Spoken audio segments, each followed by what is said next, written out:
Ready to go. Burgers sitting all right in tummy. Good. All right, welcome everyone to this completely unnecessary podcast for Tuesday, June 15th, 2021, the last week of spring, alongside Ian Ferguson in his beautiful yellow-orange Luna shirt, 2 locations. I'm Pat Contry. On the show today, we have the E3 event. Woo! Who won E3? We'll also be talking about... The fuck? Well, exactly, Ian. We'll also be talking about, in particular, 2 of the presentations that tickled our fancy, as well as a physical company doing something weird, physical game company, and then Patreon poll topic, maybe some voicemails there. Ian, how was your weekend? My weekend was fantastic. Okay. Couple of good things happened. One, I had some friends in town. Hung out with them Sunday and Monday. It was Eric from Retail Archaeology and his producer, director. I can't remember exactly what title he gives. Mark.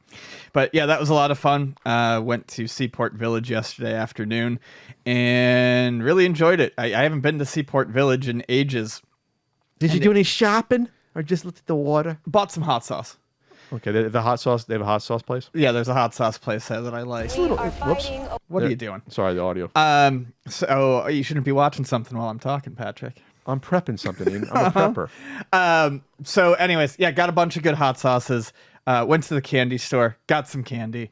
Took it to the candy shop. I love going to the candy stores. And oddly, it's not nearly as... were you seeing Magic Stick? What? That was Magic Stick. That was Fitty. Yeah, Magic Stick is the name of the song. Awful fucking song. Yeah, so it was good. It was wonderful. What did you do this weekend? I had other stuff I was going to say, and now I can't remember. Did you try a certain controller? I did. That was sent to us. Yes. Our fine friends at Enix sent us some Retrobit controllers. Yes, our friends at Retrobit sent us Retrobit controllers. That's the one that I messed with this weekend. The Legacy I used 16. it as a Switch controller and really enjoyed it. It's a Super Nintendo controller that's either wired or wireless. Yep. Includes ports for both. Super nice D-pad.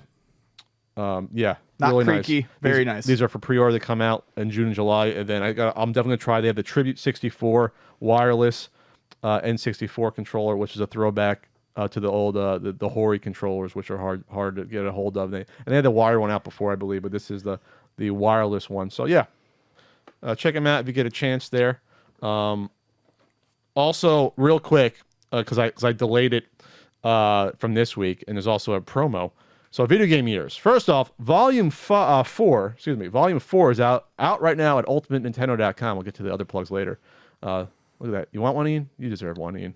Sure. We're on the back cover with Fabio from Iron Sword right there. Yeah, there he is. So this is your copy, Ian. Okay. Volume 4. I'll just charge you later. There you go, Ian. Take it. Take it. But next Monday, I put it off a week because I didn't want to overshadow E3 news. So the premiere of 77, the remastered version will be on my channel around 5 or 6 Pacific time, around 8 Eastern time next Monday on the 21st. And from that point forward, it'll be one a week. It'll be the summer of the video game years, basically. We'll re-premiere them. I'll be in the chat for most of them. Ian might show up and say hi. We'll see. And it'll be some fun happening there. So what did I do this weekend, Ian, you asked? What did you do this weekend? I'm asking. I watched Streets of Fire on Netflix. So I saw... Streets of Fire was a 1983 action musical sort of weird movie. It builds itself as a rock and roll fable. And I remember seeing a commercial for this about 3 or 4 weeks back during one of my Wednesday 80s commercial streams, twitch.tv/CountryCode. And I saw this commercial for this movie called... Streets of Fire, and it looked bizarre. 1984 it came out. Directed by Walter Hill, most famous for The Warriors and 48 Hours, 2 outstanding movies. And this came off almost directly off the heels of the huge success of 48 Hours with Nick Nolte and Eddie Murphy here. So this was produced by Lawrence Gordon and Joel Silver. The Joel Silver you hear about, famous producer. And starred Michael Paré, who was also in Eddie and the Cruisers, and not a huge amount else. I think it was in the Philadelphia experiment. Don't even know what Eddie and the Cruisers is. Those were like early 80s movies. Oh, okay. But it had a really strange cast. Amy Madigan, Rick Moranis, Willem Dafoe is the villain.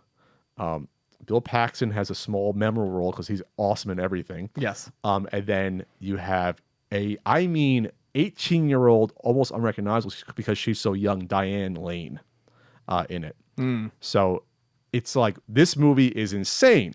It's like the 50s, like you got 50s cars and looks, and it's like a grimy city set that they built to look like, I think they built it to look like Chicago because there's like an L line, but they filmed it in LA, which is one of the reasons why this movie went over budget, according to the stories. Like, no, Walter Hill didn't want to shoot in Chicago where you can get that look. You want to shoot in LA for some reason. So they built these sets that are like full streets. You're building everything here. Then there's a dance sequence by the stand-in for Jennifer Beals in Flashdance, the girl that actually did the dancing. So it's like, wow, okay. And somehow it's PG, but there's a little bit of nipple. I don't know. The PG back then, you can still get away with that stuff. Either way, it's a bizarre movie. PG led you right up to hard R in the... Yeah. For a while there's some eye candy in this. There's some action. Walter Hill did this. I read it. He wanted to do a comic book style movie, but hated comic books themselves, like the characters. So he wrote something like campy, and the action is over the top, and the characters very stilted dialogue. And that's the problem with this movie. It's on Netflix, so check it out. It's bizarre because like the direction is really good, set design, the actors in it are like all really good actors, but the script is terrible. The script is bad, and they realized it while filming. They knew it. They're like, oh, they're like into films. I look at the stories like, yeah, when they were filming, like, we'll worry about the script as we. I'm like, no, you don't ever put the script aside. As they were filming, they're like, yeah, this is going to be bad. They knew it. They couldn't stop it, and they realized also, unfortunately, they were not in love with the leading man, Michael Paré.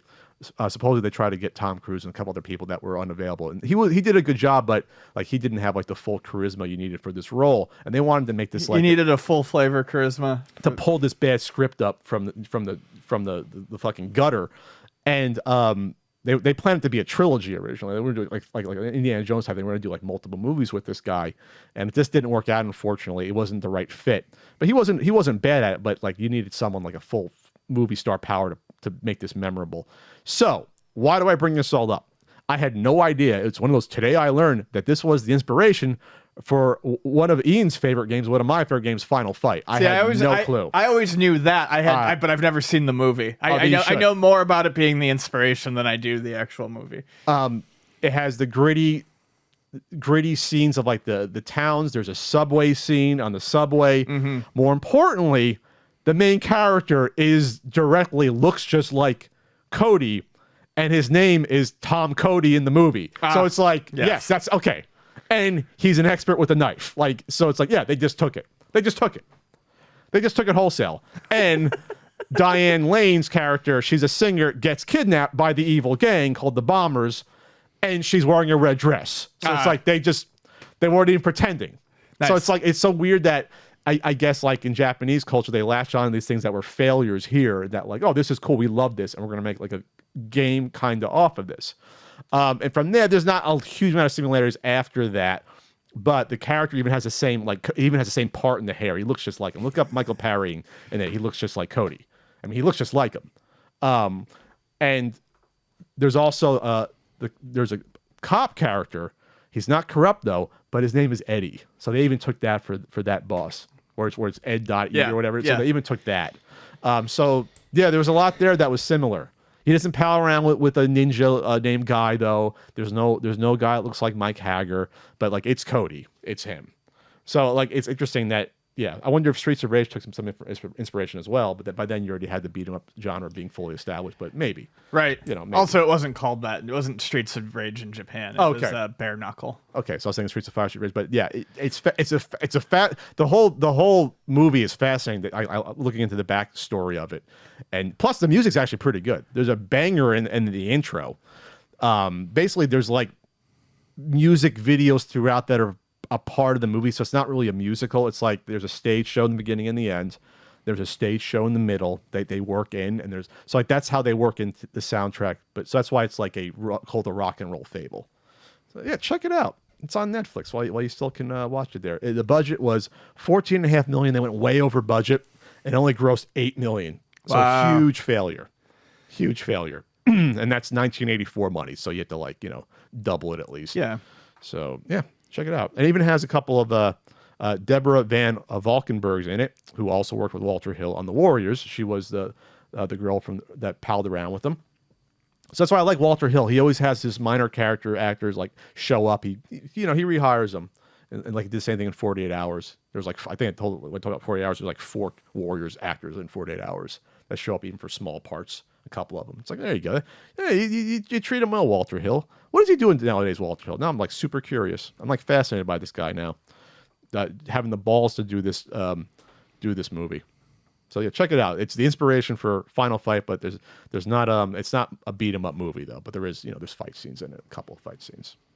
So that's what I did. Well, the ding means we got to talk about Simpsons Arcade1Up being announced, Ian. Is that what it means? That's what it means. That's what it means. Yeah, so that's a big one that I think a lot of people were looking forward to, especially because it was obvious that Arcade1Up had the Konami license. I mean, they've been working with those properties previously. They did the Turnage, the Teenage Mutant Ninja Turtle.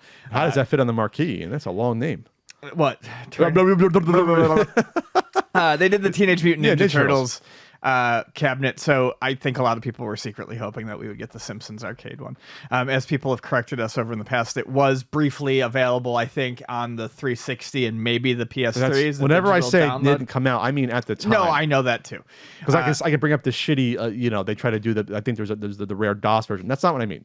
When I say that this stuff didn't come out, at the time, you could not get the game. That's what I mean. Yeah, this seemed like it would have been an ideal, port for the system. Super Nintendo. Genesis could have handled it. But yeah, people brought up the fact that Acclaim had the Simpsons. It was probably a weird licensing thing, which is why it never got made. Anyways, here it comes. There it is. There it is, and it's great. Baby Blue. The best arcade games are Baby Blue cabinets. This and Popeye. And Simpsons might be in my. If you twist my arm, might be in my make my top 10 arcade games. Definitely top 20 if you had to twist my arm. So 30th anniversary is this year. My God, man. We're not getting younger. No word on. I guess it's not like there was a bunch of Simpsons arcade games you can pack in on this thing. So I don't know what else you can potentially get on this or what else they could potentially include. But I think just by having this alone, people want this. Just by having this alone, this is such a I think game. This is a standalone. I mean, they've done some standalones before. I don't think we're going to get a whole lot more on this because Konami did this one, and like I said, a lot of the console games were. LJN, Acclaim, they were all different companies, so they can't necessarily. They could, but I don't see it being as easy as it was for the Marvelverse, the Marvel Capcom machines, to just go and grab the Super Nintendo ROMs and throw them on there as a bonus. Plus, almost all those console games are not all terrible, but most. No, of them they're all bad. There's some that you can play, but they're not to the same caliber as this. This arcade. I love Virtual Bart, but it's fucking miserable. They're all so bad. The Dream one isn't that good. It's very problematic. Obviously, the NES games are all mediocre to bad. So I tried to really. I think I review was at Bart versus the World Radioactive Man. One was like, okay, this is decent, but it's still not a good game. So this is you couldn't top this game. You can't. It hasn't been topped. And it was pretty early on. I think this is second season. So they had some of the characters, not all the ones you know to love, but they still crammed every character they had into this game, even as a minor. They did as much as they can with the IP. It was brilliant, brilliant game. So that was I guess right before E3 kicked off. That still kind of counts as an E3 thing because Arcade1Up was traditionally at E3 showing off stuff. Then our pals at Limited Run, I'll hit it once for posterity. Had their little quirky presentation they've done for the past, few years now. They've done a little quirky green screen thing. And pretty impressive list of stuff. We're not going to go through every single one. If you want to go off a couple of highlights, but there's two in particular we're gonna zone in on. But you got Double Dragon stuff. You got River City Girls, a few different things. The River City Girls stuff is really exciting to me. We are so much living in the era beat 'em ups have really seen a revitalization. So River City Girls was great. It's getting a sequel. I didn't see a whole lot about it, but it looks like there's possibly two new main characters. And then the and I didn't know this. I can't pretend to even know this, but apparently the game that River City Girls was inspired by was a one of the Kunio-kun games that was released in 1994. They're doing a full English translation of that and calling it River City Girls 0. And it was a beat 'em up, kind of like River City Girls was now. It kind of flipped the script on the. It wasn't Ricky and Kunio rescuing girls; it was them rescuing. So they did it back then, even. Yes. That's interesting. And then a couple others. The Takeover, my pal Matt McMuscles, his beat 'em up game is getting a physical release on Switch and PS4. That's pretty cool. Epic Game Music did a lot of. He did. Did a lot of music for that too. Got the Canadian connection, and then our pal Mike at Retromania Wrestling. That's coming out on PS4 and Switch in physical form. So I will definitely grab. We have a cameo in that. Yeah, I'll grab a copy of that. I was really hoping for a physical release of it, which is why I haven't picked up the digital yet. So I will definitely. So that's a good one to get. Yep. And then now the two ones that were mind blowing for different ways. One I actually knew about both of these. I was under Friend EA. The one I knew about for a couple years that I couldn't wait for this to happen in the works. Castlevania Rondo of Blood. Because the first one I told Ian, even Ian was like, what's the big deal? A Turbo Duo release. Let me repeat that. A Turbo Duo release, meaning this is a physical game for the old Turbo Duo / Turbografx 16 CD system, if you had the upgrade card, because it's a important to point out that it'll work on the PC Engine too. There's no region locking on the CD. They didn't have region locking because you couldn't get a burner back then for under fucking thousands of dollars. So this is really cool. And this is going to be the English translated version. So it's really the first time we're going to be able to see this on, back in the day, we didn't have an English translation to play back then. So this is really cool, obviously, for a couple of reasons. It's cool to have a game like this in a translated form on an old console. But Konami now, this is like lubricating, this is the wrong term, lubricating Konami a little bit to open up with some of their Turbografx, maybe IPs potentially. No, hey, might be a market for this. Don't use the word lubricating with your hand motions. Okay. This is great because Konami has the IP rights to all of the Hudson stuff. So a lot of the very expensive games, and not even just the expensive ones, but a lot of the greatest games on the PC Engine Turbografx were obviously the Hudson properties. It was like their first party kind of like it was like the equivalent of the Nintendo released games on a Nintendo system. Sure. So not only is that open up the possibility of re-releases of games like Bonk 1, 2, and 3, all of which, well, except for Bonk 3, are fairly easy to get. You could also potentially see stuff like Sapphire. Sapphire was Hudson. Sapphire goes for $1,000 right now. And there are tons of bootlegs out there. I have one within reach. What happened to it? It would be nice to get, to be able to get an official re-release of it. Yeah, there's a bootleg right here in my hand. The other thing that I love about this, and I have the real one, by the way, so don't yell at me. That I wanted to point out is this takes that fucking shitty, crappy, scam fucking PCE Works company and spikes them into the fucking dirt where they belong. Oh, I hope so. We never really talked about them before how much they annoyed us.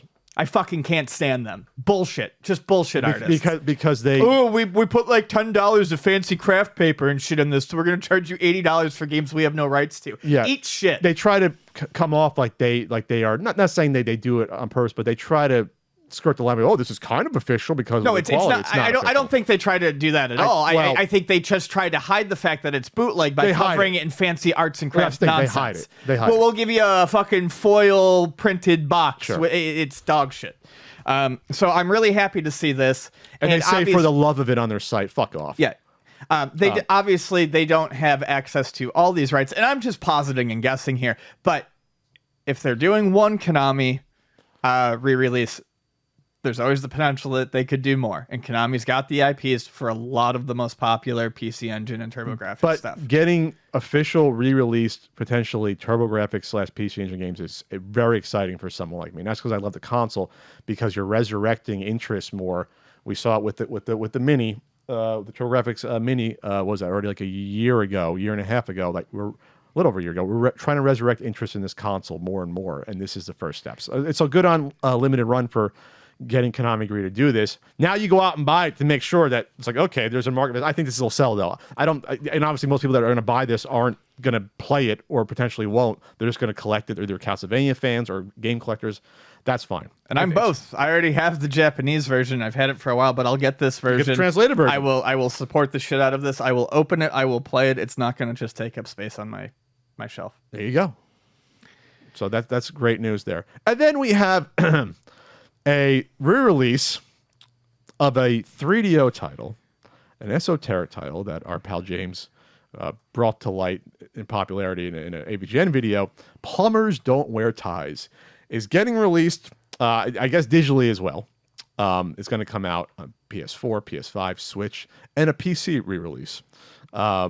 So it's funny that's going to show up on Switch. But yeah, that's just a weird one. But hey, whatever. People like it, they'll buy it. It's like, yeah, go for it. It's funny that they did it. I have no excitement over this. So. I mean, it's a bunch of still weird images, and there's some nudity in it. It's really just campy and dumb. It was in that era of you're right before full motion, video of games and stuff, and it's like, yeah. Someone told me that basically like this isn't even like an FMV game. This is more of an interactive PowerPoint presentation. Yes, they just shot stills and be like, okay, here's the story. It's awful.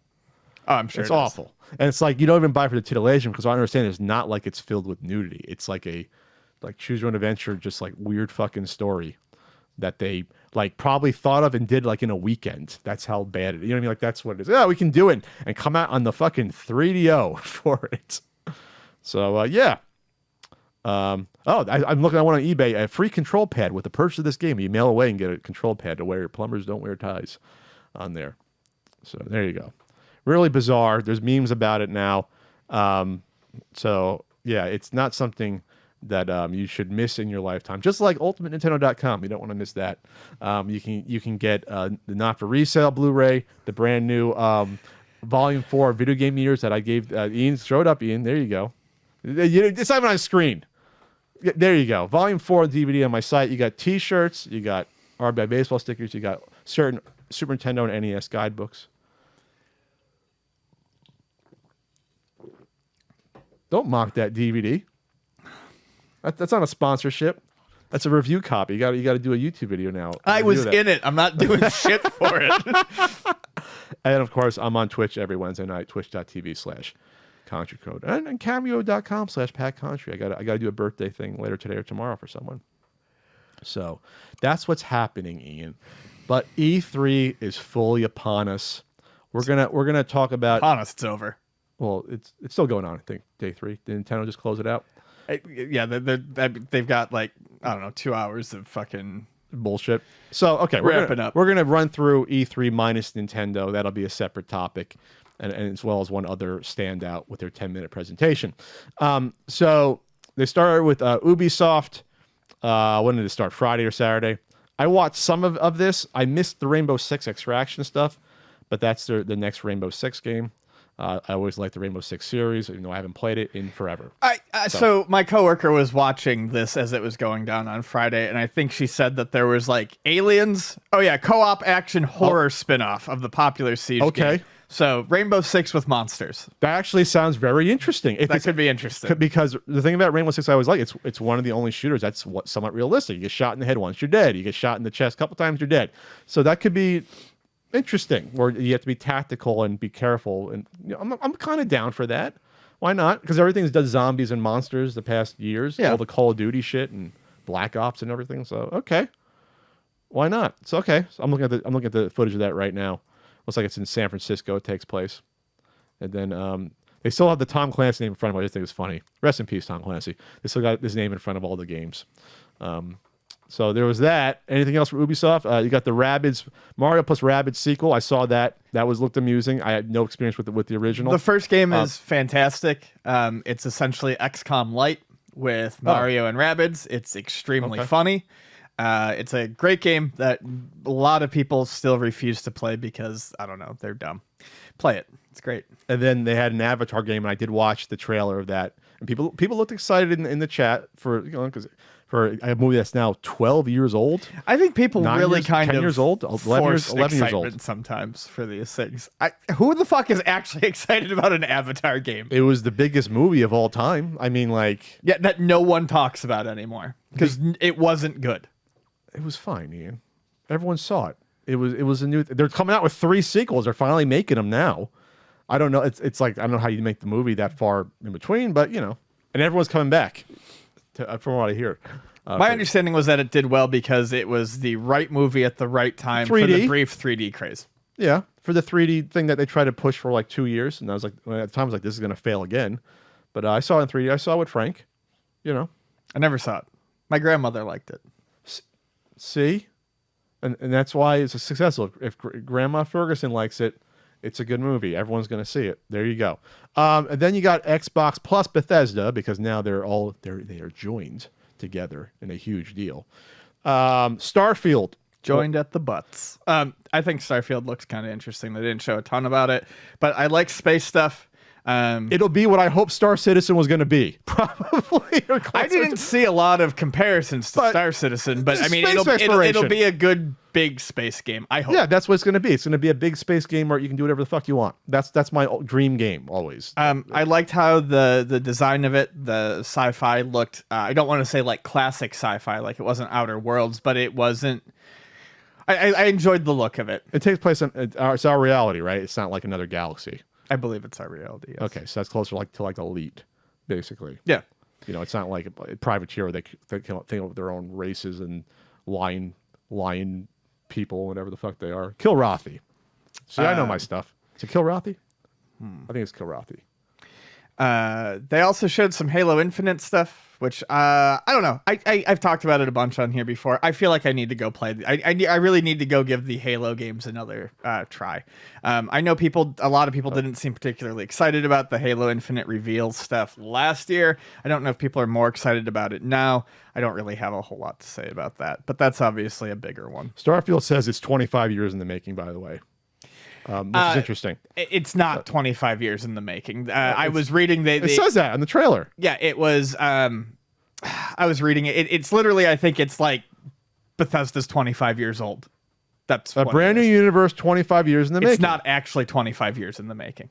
I read the article. It's clearly. I don't remember exactly what it means, but it's just a tagline. The game has not been in the making for 25 years. What the hell? That's a horrible statement. Yes, it is. It's a very stupid statement. You tricked me, Bethesda. I'm thinking that this was, Did you think a game was actually 25 years in the making? You can jot down notes when you're a 10-year-old. Now you're 35. You're making a game. Okay, all right, that's a stretch. Don't ruin these people's dreams, Ian. Out there, you have 25 years to make a game. You can do it, or to write that novel or whatever. You can do that.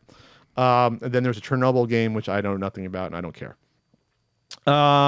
We skipped Forza Horizon 5. You don't know if you're into the Forza games at all? Racing? No, not really. Okay.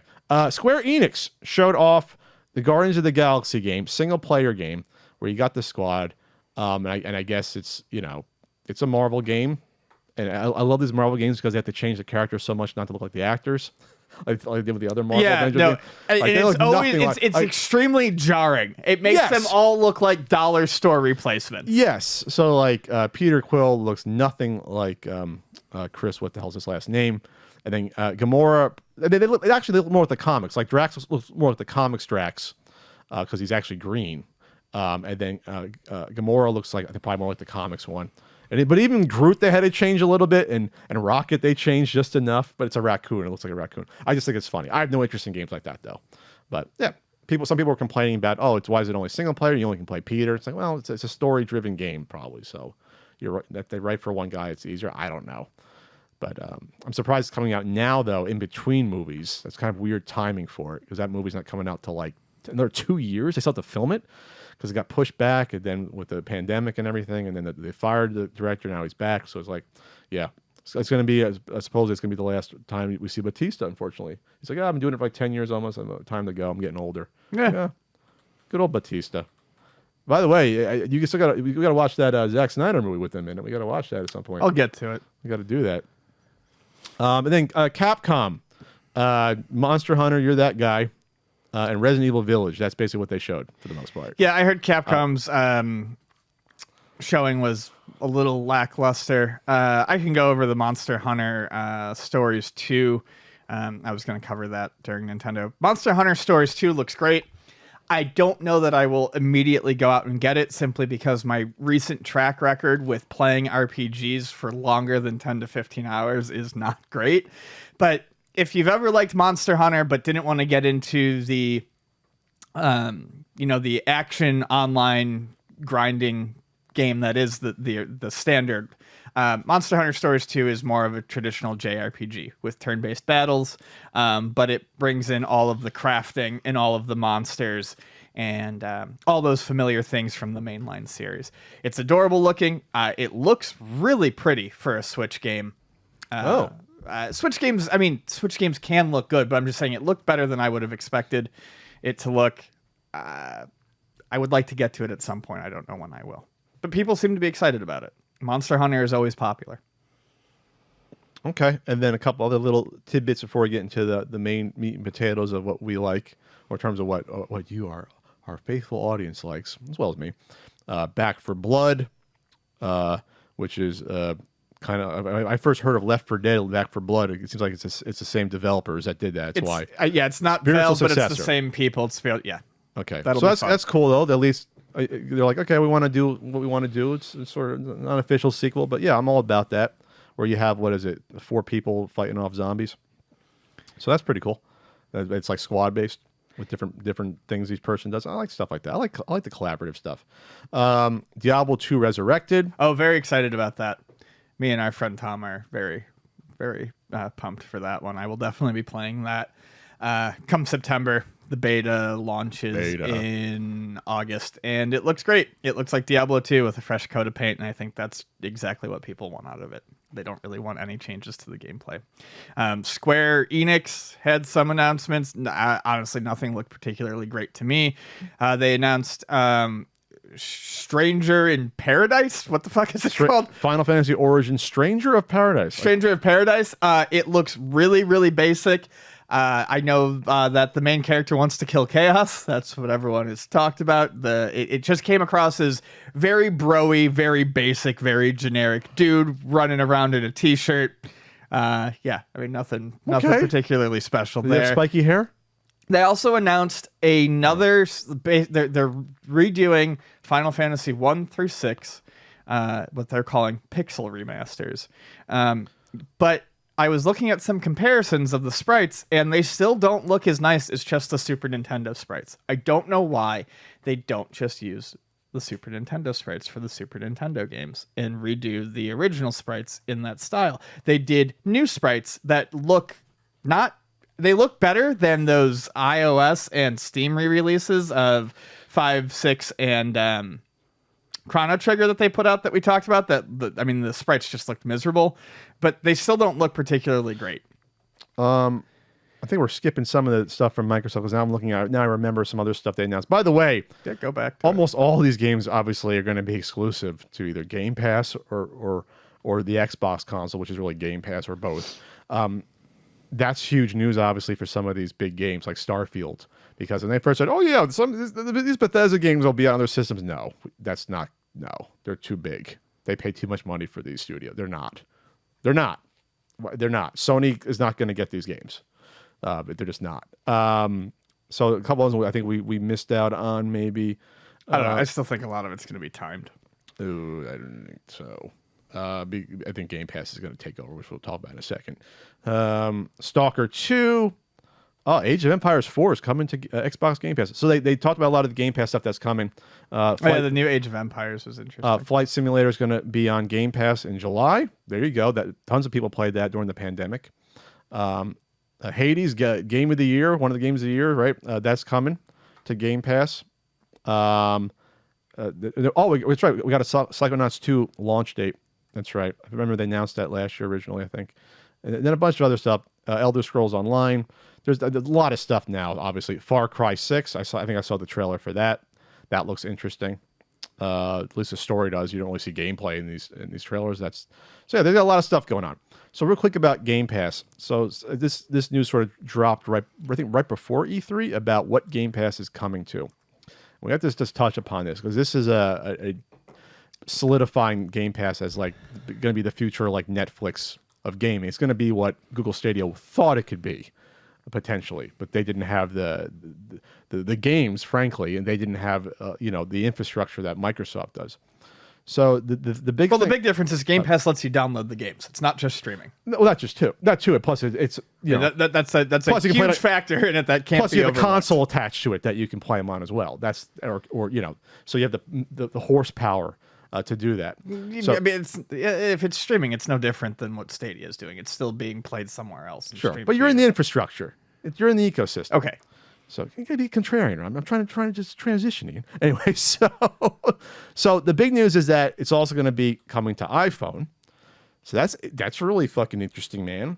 That they're going to bring it to iPhone, and that Apple, they worked out probably some sort of deal. I think they had announced their intention of doing that when Game Pass was announced. It's this next part that's really interesting to me. Smart TVs. Yeah, it's going to be. They're trying to build it in as an app. So when you buy a smart TV nowadays. A lot of you have to have apps made for these smart TVs, and they're not always compatible depending on the age. They're like smartphones; they can be too old. They're like Android based or whatever. So, like Disney Plus and Netflix and Hulu and all these and Prime are apps that come with TVs. So the fact that they're developing this for smart TVs is going to open up this to everyone who has a TV potentially, except for Sony probably won't allow it on their TVs, but everyone else that makes smart TVs. You potentially can have Game Pass ready to go. So when you boot up your TV, there's Game Pass. They'll probably have a fucking trial attached to it. Probably. Hey, if you don't have it, you can try right here. Either way, that's gigantic. That's a huge audience, right there that you can tap into without them even realizing that they might want to get Game Pass. Or it's just convenient for people to be like, I can just play it on my TV app without having to jump through hoops or what I mean. Like it's just another avenue to do it easily. It's cool. I think that's going to help it do better than Stadia. I don't think it's going to magically fix the problems of Stadia, though. I still think we're quite a ways out from having streaming be a truly viable replacement. Sure.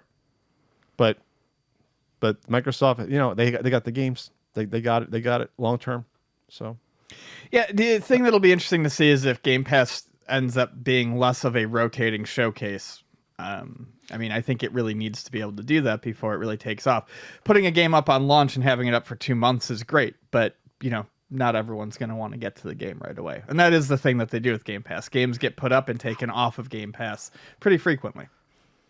So I think the library would have to be more consistent for it to really, truly be a replacement. Yeah, but for the cost, I don't think most people mind. I wouldn't if I only had 2 months to play a new game. No, it's fine. I'm just saying it's not perfect. There are issues with Game Pass.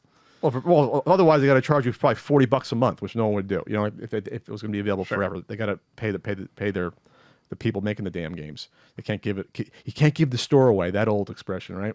So no, but that's interesting. So that's a heavy blow. The combination of that. I'm not saying Sony's going away or PlayStation's going away. It's not.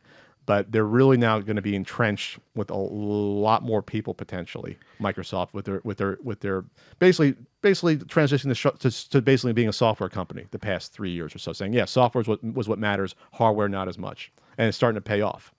It's going to start to pay off. Yeah, I don't think that's a bad way for them to approach this stuff. When they realized that Sony was more or less eating their lunch in the hardware department, they were like, well, let's go out there and gather up as many properties as we can and find a different way to put it in people's hands as opposed to always requiring the purchase of a system. Yeah, it's like, everyone has a computer. Why not play our games all on the computer? Yeah, why not? That makes perfect sense. Who cares what you play it on as long as you buy our software?